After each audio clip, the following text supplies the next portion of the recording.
বন্ধুসকল আপোনালোকক এটা অসমৰ এটা অতি জ্বলন্ত বিষয়ৰ ওপৰত অৱগত কৰিবৰ কাৰণে মই নিমন্ত্ৰণ জনাইছোঁ।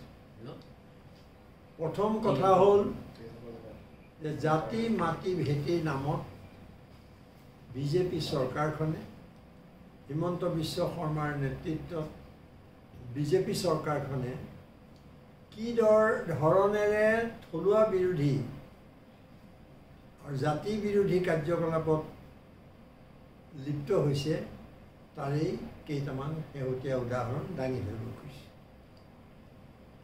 মই ক'ব খুজিছোঁ যে হিমন্ত বিশ্ব শৰ্মা অসমৰ মুখ্যমন্ত্ৰী হোৱাৰ পাছত অতি দ্ৰুত হাৰত থলুৱা মানুহৰ মাটি ভেটি বহিৰাগত বনিয়াৰ দখললৈ গৈছে বা দখললৈ যাব ধৰিছে।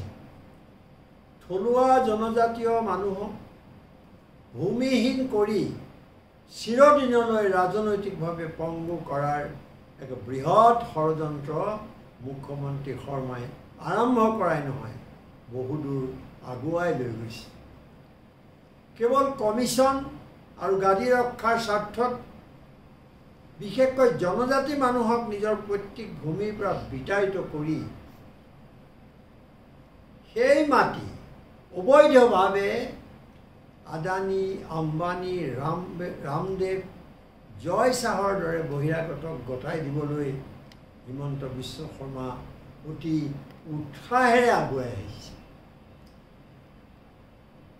মই ক'ব খুজিছোঁ যে এডভান্টেজ অসমৰ নামত কেৱল মাত্ৰ বনিয়াৰ এডভান্টেজ কৰিবলৈ অসমৰ অতি মূল্যৱান লাখ লাখ বিঘা মাটি পানীৰ দৰত কোম্পানীবোৰক বিক্ৰী কৰিবলৈ সাজু হৈছে অসম চৰকাৰ। এতিয়া কিমান ভয়ংকৰ কথা মই তাৰ প্ৰমাণ হিচাপে দাঙি ধৰিছোঁ দুটামান তথ্য। এক, কাৰ্বি আংলঙৰ 23খন গাঁৱৰ 20,000 কাৰ্বি আদিবাসী আৰু নাগালোকক উচ্ছেদ কৰি সৌৰশক্তি প্ৰকল্প স্থাপনৰ বাবে 18,000 বিঘা মাটি গৌতম আদানীক গতোৱাৰ সিদ্ধান্ত লৈছে। এই গৌতম আদানীয়ে গোটেই ভাৰতবৰ্ষৰ প্ৰধানমন্ত্ৰীৰ বন্ধু হিচাপে কিদৰে লুণ্ঠন চলাইছে আৰু বিদেশত তেওঁ কেনেধৰণৰ গোচৰ চলিছে এইবোৰ কথা সচেতন মহলে জানে, জ্ঞাত। সেই আদানীকে ৰঙা দলিচা পাৰি কি ধৰণে আমাৰ জনজাতীয় ভূমিপুত্ৰসকলক কিমান ধ্বংসৰ মুখলৈ ঠেলি দিছে তাৰে এটা উদাহৰণ। আৰু একেখন জিলাতেই 50,000 বিঘা মাটি কম্প্ৰেছড বায়'গেছ প্ৰকল্পৰ বাবে মুকেশ আম্বানী গতোৱাৰ সিদ্ধান্ত কৰা হৈছে।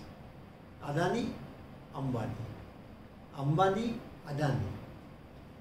পলাশবাৰীৰ ৰামপুৰ অঞ্চলৰ দৰাবিলৰ 150 বিঘা মাটি লজিষ্টিক পাৰ্ক নিৰ্মাণৰ বাবে বহিৰাগত কোম্পানীক গতোৱাৰ সিদ্ধান্ত হৈছে।